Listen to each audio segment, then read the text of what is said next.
नमस्कार, कशा आहात सगळे? तर मी ज्योती माझ्या आणखी एका नवीन व्हिडिओमध्ये तुमचं सगळ्यांचं खूप खूप स्वागत करते। तर खूप दिवसापासून आपला व्हिडिओ आला नाही, तर आज चाललेलो आहे बाहेर मैत्रिणीसोबत। तर सगळं आवरलं घरचं आणि पाऊस पण येतोय सकाळपासून। तर चला म्हणलं छोट्याशा व्हिडिओला सुरुवात करूया, तर व्हिडिओ पूर्ण नक्की बघा।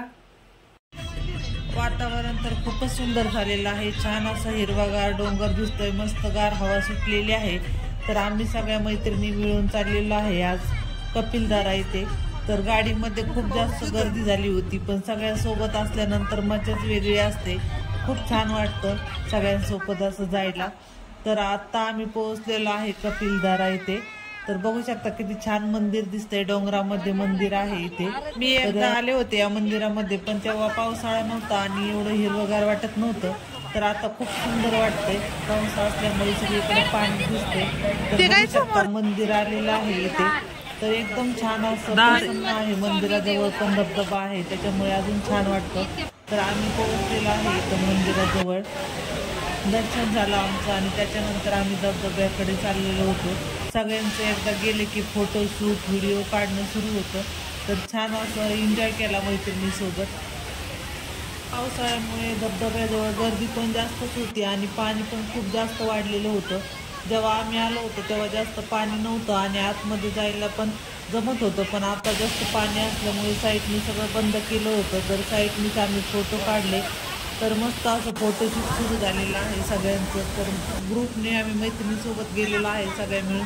तर ग्रुपचे छान छान असे फोटो काढले, तर बघू शकता।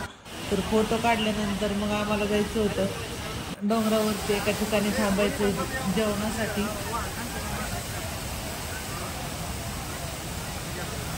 तर एवढं छान पाणी आणि एवढं छान वातावरण बघून कोणालाच निघू वाटत नव्हतं तिथून, एवढं छान वाटत होतं। जागा शोधत शोधत आम्ही थांबलेलो आहे या ठिकाणी। तर खूप छान डबे आणले होते सगळ्यांनी घरून, कांदा लिंबू काकडी सगळं घेऊन आलेले होतो आणि 2-2 भाज्या होत्या सगळ्यांच्या। आणि हॉटेलमध्ये गेलो तरी पण एवढं भारी जेवण होत नाही, एवढं छान जेवण केलं सगळ्यांनी मिळून।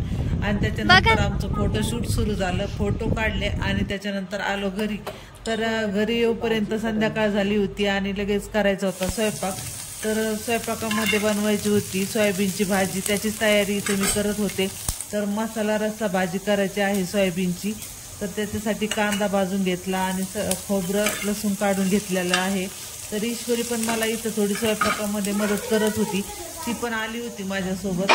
तर ती पण खूप दमली होती सगळ्यांचे फोटो काढून काढून, तरी पण ती म्हणली मम्मी तुला थोडीशी मदत करते मी। तर शेंगदाण्याचे लाडू करायचे होते इथं ऐश्वर्यासाठी, तर मी मिक्सरमधून बारीक केलं होतं सगळं। तर ती इथं मला शेंगदाण्याचे लाडू करू लागत होती, तर तिला खूप आवडतं लाडू असे बनवायला। तर तिने लाडू बनवले, तोपर्यंत मी मसाला भाजून घेतला आणि सोयाबीनची भाजी करायची होती। तर ईश्वरीचे इथं लाडू तयार झालेले आहे, बघू शकता किती छान छोटे छोटे लाडू तयार करून घेतली ईश्वरीने। तर त्याच्या सोयाबीनची रस्सा भाजी इथं तयार झालेली आहे। तर एकदम सोपी पद्धत आहे सोयाबीनची भाजी करण्याची। मी अगोदर सोयाबीन तव्यावर फ्राय करून घेतलं होतं, त्याच्यानंतर मसाल्यामध्ये परतून घेऊन गरम पाणी टाकलं त्याच्यामध्ये। तर आल्या आल्या स्वयंपाकाला लागले, अजिबात कंटाळा आला नाही, एकदम फ्रेश वाटलं। तर खरंच 1 महिन्यामधून एकदा तरी फिरायला जायला पाहिजे। जो आपला रोजचा ताणतणाव असतो आणि रोज तेच तेच काम करून आपण बोर झालेलो असतो, तर एकदा फिरून आल्यानंतर एकदम फ्रेश वाटतं आणि काम करायला पण उत्साह येतो। तर आल्यानंतर ज्वारीची भाकरी आणि सोयाबीनची भाजी बनवलेली आहे यांच्या जेवणासाठी आणि कोबीची भाजी। तर असा होता आपला छोटासा व्हिडिओ। आवडला असेल तर नक्की लाईक करा आणि चॅनलला सबस्क्राईब करा।